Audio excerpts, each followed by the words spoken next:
Hi everyone, and welcome to the Say As It Is with Pete podcast series. I'm Pete, your host, and each week I will bring you some frank and honest conversations covering various topics from learning and development, apprenticeships, funding, HR, strengths, recruitment, ESG, well-being, ED&I, employability, and much, much more. So let's get this week's episode underway and say as it is. Hi there, and welcome to another episode of Say As It Is with Pete, and I am your host. If you didn't already know, it's me, Pete, and I hope you guys are all okay, and thank you for tuning in for another episode this week. So as we step into September, it's September, and I have to say there is only 113, that's right, 113 days to go till Christmas and 58 days till Halloween. Well, anyway, not that I'm counting or anything, but there we are. As of today, that's how many days there are. Now, I recorded this episode on Sunday, so really, when you're listening to this, there's only 112 days till Christmas and only 57 days till Halloween. Anyway, as I say, enough of me counting, but I am counting the days down now.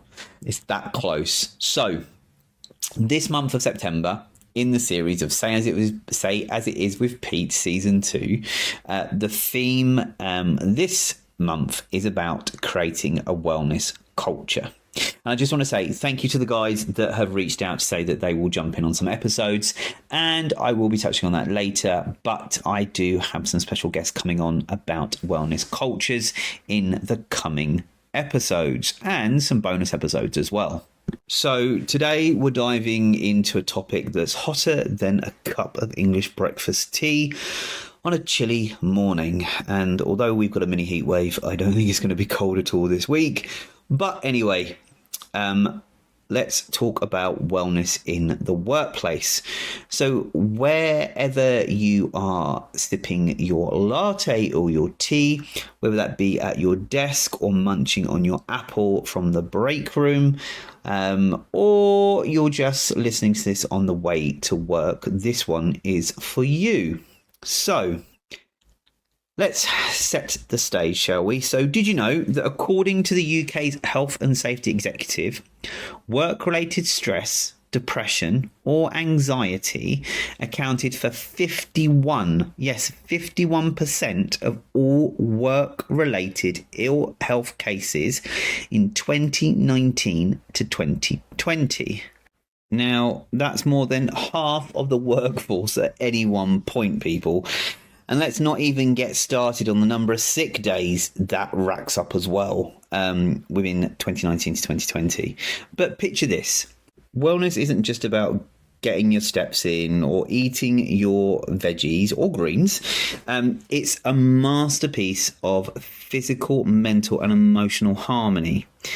It's like the perfect chord progression in your favourite song. Everything just clicks into the right places. So why should we care?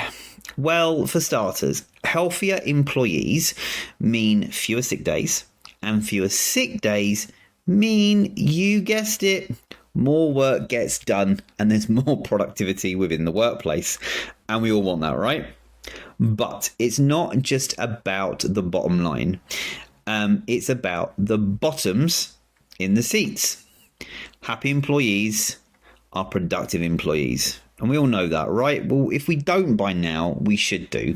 And especially coming out of the pandemic, we should be aware of that wellness culture within the workplace. So, all right, hold on to your office chairs because we're going to get going on a little bit more.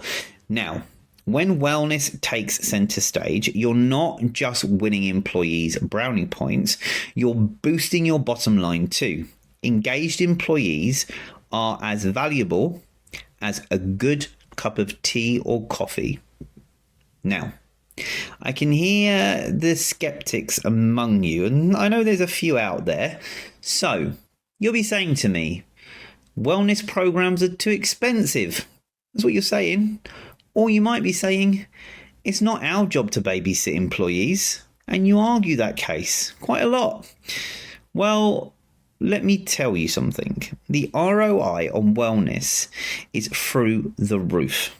So for every £1 spent on wellness programs in the UK, employers can expect an average return of £4.17.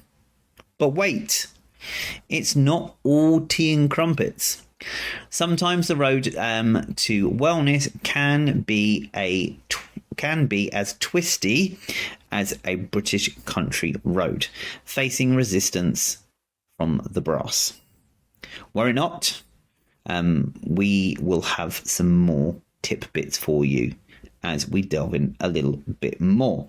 Now, don't take my word for it, but companies like Unilever have seen a 12% increase in employees' productivity after implementing wellness programs. And no, they just don't hand out free soap or any other Unilever products for free. They invested in comprehensive programs that address both physical and mental health. Now, case studies. The sugar in our tea, the jam on our scones. Let's chat about those UK-based companies that nailed the wellness game. From offices with Zen gardens that rival Buckingham Palace's gardens, to lunchtime yoga that beats the Queen's Guards on procession. These companies are the poster children of well-being. So, are you sold? And are you sold on the idea? But are you wondering?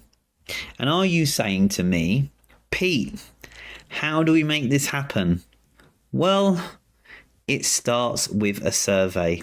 Yeah, the good old surveys. What you need to do is find out what your employees actually want. Then form a wellness committee. Yes, I said the word, form a wellness committee. It's as official as it sounds. Now, having a wellness committee lets them plan and execute the programs within the organisation. And leaders, this is one for you. The captains of the ship need to lead by example.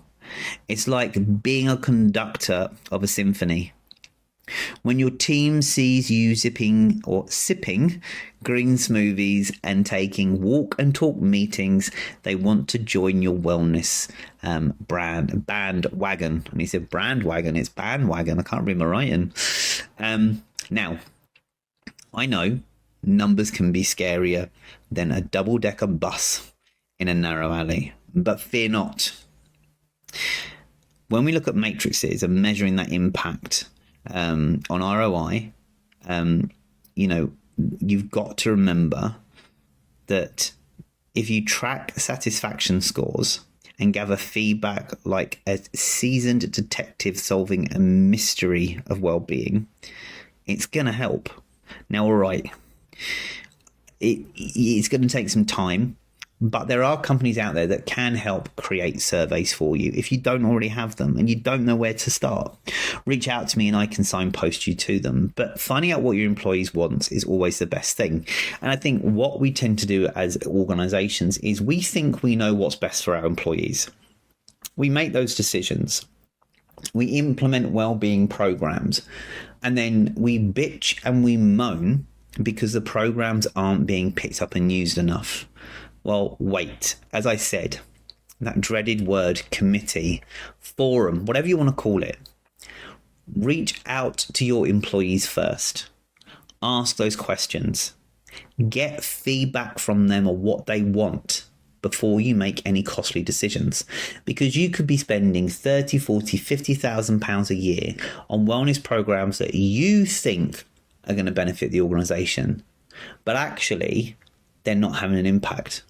You've not researched it enough. You've not reached out to those employees to find out what they want. So it's not always best what you think at the top. Always go back to the floor and ask those that are there. They will tell you what they want and what they're looking for. So take that cup of tea, take that latte, take that coffee, get those surveys out. And if you want a survey, I've got some amazing surveys you can send, or I can signpost you to a few other places where you can access their facilities and on their services, I should say. So now I have a question. Now, I did have someone ask me a question around this topic that I was speaking to. So Sarah, who listens to this podcast, she asked me a question and I got her to email it to me as well. So I'm going to give you Sarah's question and I'll give you my answer. So Sarah asks, how can I convince my boss to start a wellness program? Well, Sarah, arm yourself with facts. Show them the ROI. The return on investment. So the case studies, and remind them that a happy employee is a productive employee. So hopefully that helps. But we are going to explore more about wellness cultures within the workplace throughout this month. And there you have it for this week's episode. Very short but sweet episode, and a journey through the wonderful world of workplace wellness. So wellness in the workplace just isn't a trend. It's a necessity. I can't even get my words out. I'll say that again.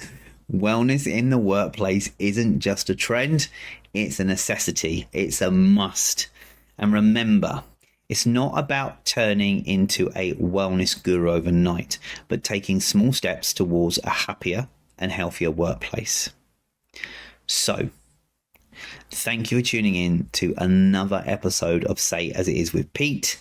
And keep posted as we have more episodes coming. And just to give you an idea of some of the upcoming topics that will be spoken about around creating a wellness culture in the workplace. The next couple of episodes are going to be about building a wellness program that works, about supporting mental health in the workplace, and then also creating a culture of a work-life balance. So if you're listening and you want to take part in any of those episodes and want to jump in, then feel free to get involved and send me an email to pete@creativemind.zone. That's right, pete@creativemind.zone. And you can click the website in the description and contact me through there as well. And we can get you together with myself and we can knock an episode together. It's not as bad as you think. It's pretty quick to do.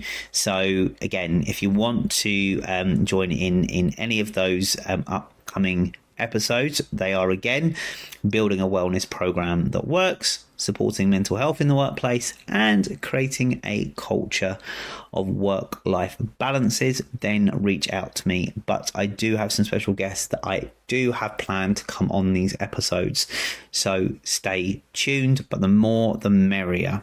And remember to keep those kettlebells swinging and those brain cells tingling. So until next time, I've been your Say As It Is host, Pete, and thank you for tuning in. And remember, you can always go back and listen to this episode and past episodes via Apple Podcasts, Spotify, Amazon, RSS.com. Also, this is published on YouTube as well, audio only. And what you can do as well is you can listen to this on any platform where you get your podcast from. And again, thank you for listening. Stay tuned, and I will see you on next week's episode, which we will talk about building a wellness program that works. And again, have a great week, guys. Keep smiling, keep laughing, and remember, we only live once, so don't get stressed. Enjoy your week.